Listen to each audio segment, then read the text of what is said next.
Welcome back to the Journeys in Business series. I'm Jess, owner of Jess Creatives, and in this series, I'm sitting down with entrepreneurs to hear about their journeys in business and lessons they have learned. Hey Amy, thank you so much for joining me. Hello, thank you for having me. So appreciate it. Oh my gosh, it's been forever since I've done a video interview. So you'd think more people would ask me to do a video interview, but here we are. I love it.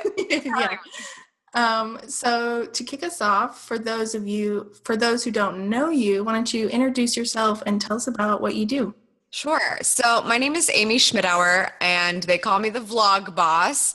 I host a show on YouTube called Savvy Sexy Social, where I'm essentially encouraging you to go after the life you want, and hopefully you can leverage video to help make that happen. I just wrote the book on it. It's called Vlog Like a Boss: How to Kill It Online with Video Blogging. And so it's really a totally comprehensive guide to getting that done. And I just really needed to get that out into the world because I've made a billion videos about it. And so now it's finally in sort of like this one thing you can read and figure out. So I talk a lot about that. I speak about that as well and coach with my clients on it, whether that's strategy or actual assistance in production. So doing a lot of work on the video side for corporate clients there at my company that I co-founded with my business partner. It's called Aftermark. And so, yeah, just a lot of things, all video, and how you can increase your own brand awareness with that medium. Yes, and Amy was she probably doesn't know it, but Amy was a big help in me starting my YouTube channel. And oh, that's awesome. She's one of the first YouTubers that I really started like watching and following. And I was like, oh, cool. I can do this. I can do it. That's so awesome. So you guys definitely need to watch her videos and buy her book because it's all legit. Thank you. So what is your favorite part about all of this that you do? I think my favorite part is that it's like really relevant right now. Yes. And so we were kind of talking about this in the pre-show that, once again, 2017 is the year of video. And that's really fun for me because I have been coaching on video since 2011, officially sort of like, hello, my name's Amy and I talk to you about video. It was a little bit prior to that too, but that was when it started, and every year over year, people are like, it's the year of video. And so it's very exciting. It keeps things interesting all the time. Everyone in the social media space in terms of the platforms are trying to continue to one-up each other and create some new feature that's going to be innovative. And they're all really the same thing. But the bottom line is that video is always incorporated into that.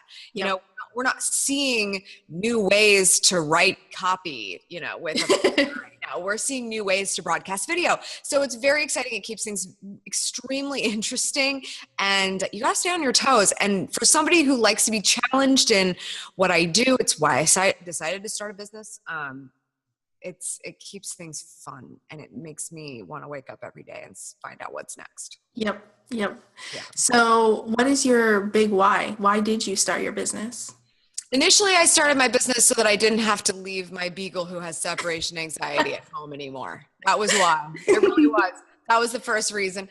And it's gotten a lot bigger than that. I mean, I truly care about what kind of person that I am and who I'm putting out there into the world. And I think that has everything to do with the value that you present.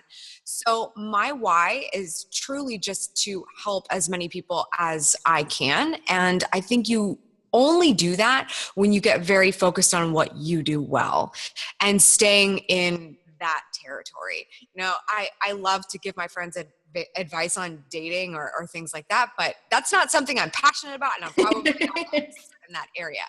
So as much as I love to offer value as a friend in that way, what I know well, I get super focused around. And marketing and digital has been ingrained in my soul for a very long time. My mom is a teacher. She was a tech teacher before it was even cool. There was a time when the school district could afford to have Macs in the library of computers, the computer lab. And so it's just really cool that that's something that just goes so far back in my childhood, and it's what I'm good at. And by being focused on that, I continue to stay driven in the life that I lead, and therefore the value that I have for others to kind of take from me. And that's my why. I just feel like you really only exist well on this earth when you do things for others. And so that's the first way. And so that's really it. I don't think I don't get excited about watching TV anymore. I used to live for the after work life and the weekend. And I just spent the entire weekend working on my book launch, just details upon details of copy and things like that. And it excites me. It doesn't, and that I think is a big why. Yeah. Just loving the life that I have and being excited about every aspect of it. So that's my new why, as convoluted as it might be. No, that's really awesome. My mom was also a teacher. So for me, teaching others is a big part of my business. Awesome. So I think that's really cool. And like you, I could work all weekend on stuff. Like it's so hard because we don't feel like it's work. Right.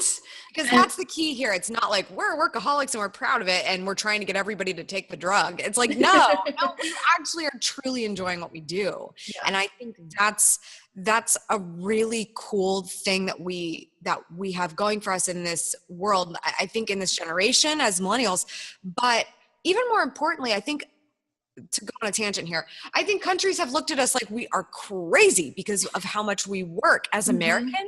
Yeah. But it's cool that instead of saying, okay, fine, we'll work less, we're seeing this movement of like, no, let's just enjoy it. Let's do what we feel purpose in, but let's enjoy it. And so I think it's very cool. I think it's cool. Before you started your business, did you do social media and video stuff in your day job? So no, not really. I did some email marketing. I worked let me start. So I actually went to school for political science. I was working for a fantastic fundraiser and lobbyist, and I was doing that. I thought that was going to be it. We did a little bit of, like I said, email marketing. It was just so interesting because he kind of had this vision of like, we need to keep people in the know about what's happening. Because if we tell them what's happening, then they're going to hire us. And I was like, yes. I was like, that's really smart. So we started a sort of a newsletter there, and it really was just leveraging the network we had. Who were the people that needed to know about this based on the relationships that he'd already built in his career? And we started a newsletter on the back of that. And so, yeah, that was a little bit of the experience. In terms of video actually started for me when I was a bridesmaid in a wedding. I actually tell this story in the book.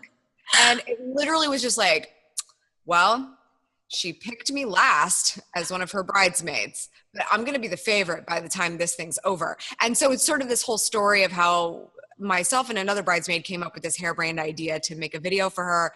And we played it at the rehearsal dinner. And that was truly the first time I saw what the ability to share a piece of work was like. That was before I joined YouTube. That was before I knew YouTube existed. So I think I joined it that year, but like I really had no clue what was happening there because that was all the way in 2007. So it's been a long time for video for me. And YouTube for me was really a personal presence in the initial years. I discovered how to edit because of that video and I loved it. Like that was a new creative outlet for me.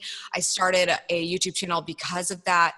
And that's how I really got acquainted with the social media marketing situation and world and realized I knew a lot in this area because I was building a community around glorified trips to Target caught on video. And if you can tell a story about a great trip to Target, you can tell a story about everything. Yes. So that's where I sort of was saying, oh, wow, I've learned a lot of this stuff that businesses are now freaking out that they need to know. At the time, not so much video, but more, everyone's talking about Facebook. We need a Facebook thing. It's free. Why is it free? And why is everybody saying we need it? And so that's how I got into the industry. So that was when the current YouTube channel, Savvy Sexy Social, started. This is going to be the platform specifically to that thought leadership of why you need this medium in your strategy. Nice. So touching on, you mentioned you started with video on kind of a personal level. And I feel like when I first started watching you, I'm kind of like where you were doing a lot of tutorials and like how-tos and things. And I feel like you're kind of doing a little more personal things now. Interesting how that works out, isn't it? I love it. And I really enjoy it. So can you talk about like making that transition? Absolutely. So what Jess is talking about is essentially, it's an interesting change that's happening in my content. It's sort of been strategized around the fact that my book is coming out right now, but there's a lot that you need to do on YouTube in order to get the attention that you deserve. And it's a lot of work. It's not only work in storytelling, but it's work in optimization. YouTube is content, it's social, and it's search all in one. It's the dream. So, but that also means there's a lot of things going on that can help you or hurt you. So for a long time, Savvy Sexy Social had a very strict formula of tutorials and advice. And that formula is very cookie cutter across many of my videos. You can tell how I open, complete and, close out call action in a video every single time. You know how it's going to work. That's what made it sort of succinct and bite-sized and bingeable, which was the goal for me, because with YouTube, especially when you're a nobody, when you're just getting started, their goal is to elevate the creators who are getting not just watch time and views, but really getting people to keep watching.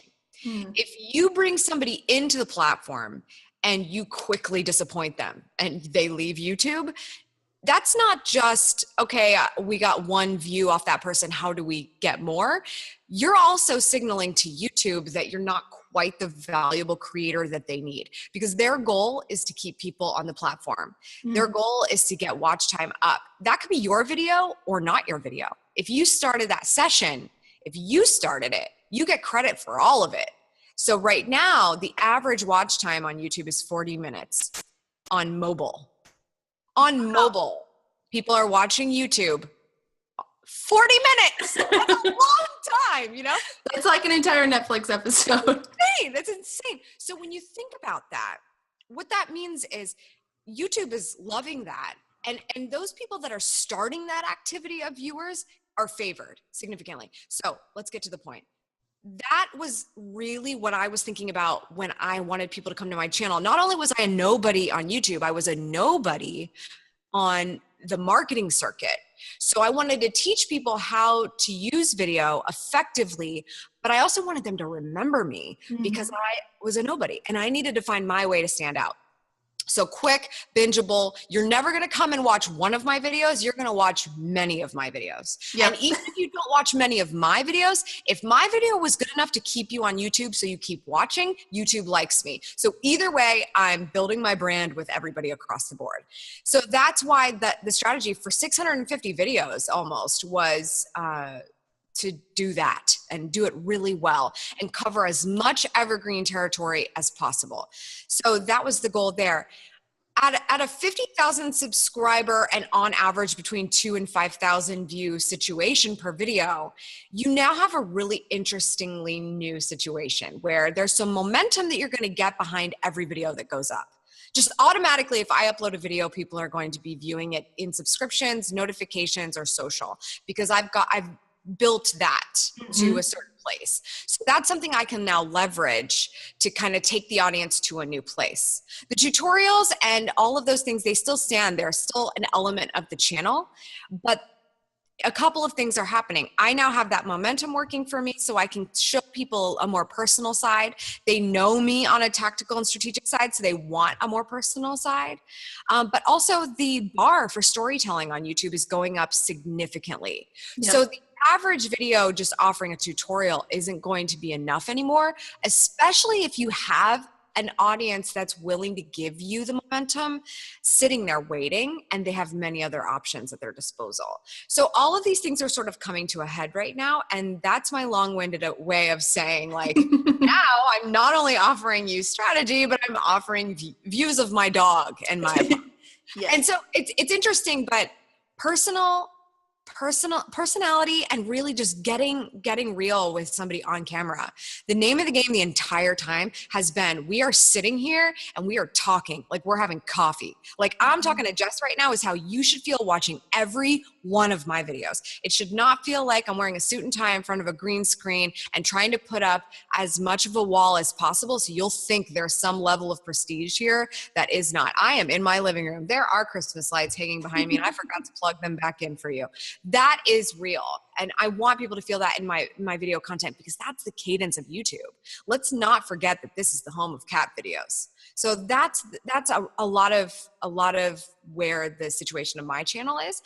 My first channel being all personal, it doesn't mean you can't do it from Jump Street. You can start with personal as well. And obviously we see extremely successful cases, many more successful people than me, simply by showing personal in their life. So we know it works. Mm-hmm.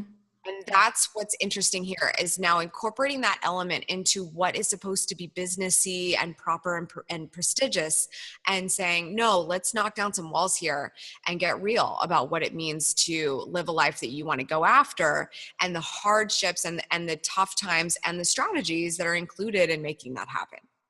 I would also like to add, you were spot on with the binge-worthy episodes. Thank you. Sometimes I listen to podcasts. Sometimes I just pull up Amy's channel and just listen to. Let it roll. Like, I am really helping Amy's YouTube analytics. You are, Jess. Keep it up, girlfriend. Thank you. It's true. It's true. No one's ever said, I've seen one of your videos. Nice job. Never said that to me, ever. It's always, oh my God. So I found you on YouTube the other day. And then I watched like 600 videos. Any number between 8 and 600 is usually what they say. Yeah. And then if they're a guy, they go, I know that's creepy. Sorry. But they're really good. And so that's the goal. Mm-hmm. That is the goal. Yeah. I mean, I have 650 videos to watch, so it's going to take me a little while to get through all of them. Have fun with those old ones. I mean, like, for the most part, it's evergreen, but man, there's some things like, hey guys, the hot new thing is Anchor. I think Anchor is like still cool, but you're like, I have no idea. Oh, that's so funny. Yeah. So if you were restarting your business tomorrow, what would you do differently? If I were restarting my business tomorrow, I think the biggest piece of advice here is that people feel like they're not alone. I, for some strange reason, have always felt somewhat, not necessarily held back, but empowered by the fact that I'm doing this alone. And that's okay. That's really important. No one's going to care about your business more than you, period. Your employees, sometimes not even your co-founder. I mean, it depends on what your personal situation is. Yeah. I'm fortunate enough that my co-founder cares a lot, but there are scenarios where you think someone might be all in with you, whether it's a viewer on your YouTube channel or a subscriber on your email list, a customer or an employee or a co-founder. And that's not true. No one's going to care more than you do. That being said, you should never just do it alone. And so that can mean a lot of different things. But the thing I would do differently is jump at the chance of asking for advice more often. The good thing about my personality is that I do not feel I belong somewhere unless I'm bringing some sort of value to the table. But I also don't give myself enough credit that sometimes just asking somebody what they think or what their opinion is, or asking for a little bit of help on something, is okay and certainly welcomed. And people feel more powerful because of it. Thus, my feelings about feeling more powerful because of people asking me for help. So it's funny, I just didn't ask for help a lot in the beginning. And I think there are some things that I would have skipped or avoided that in the area of mistakes that would have been great to do. Yeah. And I might be a little bit further along. I don't know. I really don't believe that when I say that I might be further along. I think I've always done the best that I can. Mm-hmm. But in theory, if I would have skipped a few things that might have held me back, then maybe I would be further along. And so I think that's the biggest thing. If I were going to start my business over tomorrow, I would probably do something along the lines of selling wine and get into that world so that I can be even happier in life. And I would ask for a lot of help from people who get it, from people who've been where I have been and are far past it, or at least a little past it, so I can find out what I should be doing next. Yeah. So going along kind of with that same question, if you could sit down with yourself from that first week, that first month of doing your business, is there anything you would tell yourself? Oh my gosh, that's a great question. I've never been asked that before. Or, if you want to position it as your first video, when you start your first video. No, I like the first question better. I like the first question better. Um, oh gosh. Are you okay with me like thinking about this for a second? Yes. Because I like want to go, like I want to think this through. I'm thinking through the first week, and It's kind of hard to remember. It was no, but I think I remember it. I remember my first day. I don't remember the first week though. I did a lot of things right that week, I feel, because I'm cocky like that. But You tell yourself, good job. I think so. But yeah, that's interesting. I think I would just go back, and you know what, here's what I would do. Because I think from a business sense, I think I actually did a lot of things right. And the reason I say that is it was not the safe decision to go out alone at all. Right. And I made a huge change. And what I did right was I was building the business on the side hustle. As soon as I left, I told everyone I've ever met in the industry and out that I had started this business. And so that's what caused me to be able to pick up full-time wage quickly. Mm-hmm. Clients came in, I was busy pretty fast. So that's the upside. On that note, I was doing mainly social media execution. What I would say to myself about that is, you think that this means that the business can't get rid of you because you are doing this for them, but they actually don't care about it at all and they will cut you off at any time. I'll tell myself that in the first week. But even more importantly, I think than that, I would go back and tell myself to go and sit down with my family even longer than I did and talk through it with them, because they probably could have been better prepared and they could have been more informed on my decision-making process, and they could have told me more of what they were thinking and feeling, because it took a really long time for everybody to get on the same page as me. And I think you do need to prove yourself for you to have somewhat of that support system, but you deserve to have a support system every moment of your life if you do the things to allow that to happen. But if you just position it as, don't worry about me, leave me alone, I'm going to do this thing and you don't have to worry about it, it makes them feel like they probably can't help you or tell you about their concerns. And if you're just trying to avoid hearing the concerns, it's probably not a good idea. Yeah. And so I think that's what I would do. I think I would tell myself to entertain the feelings of the people who care about me and are worried about the fact that I just left a really nice job. And I think that I would never change anything that I've done, but I think that I would have at least done that. I think that there are people that deserved more of the time of day of why I decided to do what I did, so that they didn't feel like, so maybe, I don't know this for a fact, but worried. Yeah. Worried about me and for a while, because truthfully, like, nobody got it for a couple of years. They were like, okay, so turns out what Amy's doing is actually great, guys. And we were worried, but now we're pretty sure it's okay. And so I wish I would have comforted them, I think, a little bit earlier. Thank you for letting me think about that one, because that's actually a really interesting thought. No, I agree with that. Like, if my family was worried, they didn't vocalize it, but I feel like, because I had a lot of clients built up, I was working a lot on the weekends and nights, and it was like, okay, I don't have any other time now I can go out on my own.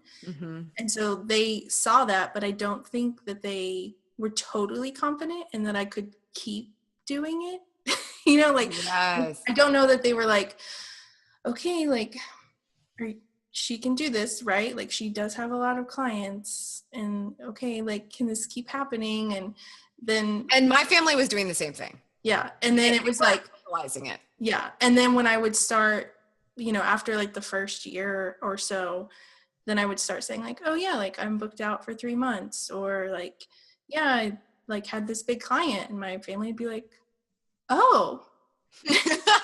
Yeah. And it was like, yeah, this like, oh, like it's exactly. She's, doing big things. Like I have to do things like, do you see this magazine? Do you see who's on the front of it? I know that. I know. That's who I did the thing for. Remember that weird thing I did? I did it for them. And so here he is. Yeah. You have to like find your way. You have to find your way. I think they still deserve to understand. Yeah. I think it's going with that magazine thing. I think it's really funny to try and explain to my husband, like, oh, like I'm going to work with so-and-so. And he doesn't realize, like, it's like, yay. Yeah. Like, cool. Yeah. Doesn't fully and it's hard to like describe, because unless you're in like the entrepreneur world, then it's hard. They're like, can I give a really good example of this? Because actually, now that I'm thinking about it, I did just write about this to some not like the fact that I gave somebody an explanation, but like a really good example of like, look, this guy is important. So in the book, I wrote about meeting Gary Vaynerchuk for the first time. And long story short, you should read the book. Long story short, I essentially bought books to go, and I negotiated being his Uber driver, essentially, when he was coming to Columbus. And I was going to drive him from his hotel to the airport. And to be fair, there was no Uber at the time, by the way, because I think he would have said, there was literally no Uber in Columbus at that time. There was in New York and San Francisco, but Columbus didn't have it yet. So anyway, so he said yes. But I also found out it was the same weekend I had agreed to go on like a 2-hour away trip with my boyfriend and friends. And I was like real sad. I was like, I can't go. Like, I literally can't go because I have a possibly 15-minute appointment in town that Saturday, and I will skip the whole weekend to make it happen. And he was like real sad about that. So I essentially had to go on the trip on Friday night, had to borrow a car from my boyfriend to drive back to Columbus, to drive to a hotel 30 seconds from my home, to pick up Gary Vaynerchuk and drive him to the airport. And then drive 2 hours back to where everybody was like hiking and having campfire and stuff. So read the rest of the story because you'll find out why it was worth it. But that's a really great example of like, so you're telling me we need to put more miles on the car so you can drive someone to the airport that they could take a cab and pay like $7 for. So tell me why. And it was just like, okay, see this magazine? You see him? They know who Gary is now, right? Actually, I don't even think there was a magazine cover at that time either, because this was in 2012. Maybe he was on a magazine cover, but like that was trying to explain that to the average person is very hard. It's very hard. Yes. Made for a great introduction to my book, though. Love that. So what's on your plate for 2017? So there's this thing I did. It's a book. No, I mean, like that really is it. I don't think it's a mistake that it took me so long to write a book, because I think my lucky number is 7. I was born on the 7th of June. And I think that this is going to be the best year ever. 2017 is just going to be the best year ever. I just got engaged. Probably going to be getting married. I would assume. I think that's how it works. I wasn't anticipating getting married or engaged. Like, I just thought, wow, this is so cool that this is happening. So there's that. The book's out. I mean, I'm going to be talking about the book pretty much in everything that I do, as if I wouldn't. But Vlog Like a Boss is so important to me because it really kind of encapsulates what I've been trying to tell everybody, not only on YouTube, but on social media, period. And as a speaker, and having a book as a speaker is sort of a pivotal moment. Like, there's not very many speakers that don't have books. I think the landscape of speaking is changing, and actually that may not be true for much longer, that there will be plenty of speakers without books, because so many people are honing this skill and changing what it means to be a speaker today. And so that really excites me, and I think I'm included in that bunch. But I also think it's really crazy different when you're a speaker and you do have a book, because people feel so excited about what you're saying, and they want to take action on it. And I think that there's no better way to just sort of encourage that activation by having a book for them to pick up when they get done. And so I'm really, really excited about that, because I speak a lot, and I think it's just going to add a really incredible element to that experience for everybody. So that's really what I'll be focused on. I'm a brand evangelist for the company I co-founded with Vincenzo, which is Aftermark, where we do video consultancy and production for brands, usually medium to large size companies. And so that book is a really big platform for that, because the vlog, although it sounds very basic and YouTube-y, is a really, really, really strong tool. And I think we're going to start to see corporate pick it up in a big way. That's going to show brand placement in videos in just probably the most amazing way we've ever seen. So I'm very excited to be sharing and advocating for that. Yeah. So where can we connect with you online and find out more about this book? All of the above. Just go to, it's all in the same place. If you go to vloglikeaboss.com, you'll be able to find out details about where you can find me and pick up the book. And thank you so much in advance if you do pick up the book. And hopefully it will get you to start video blogging so that everybody will know how awesome you are and you can go after the life you want. Yep. Thank you so much for doing this. Thank you so much.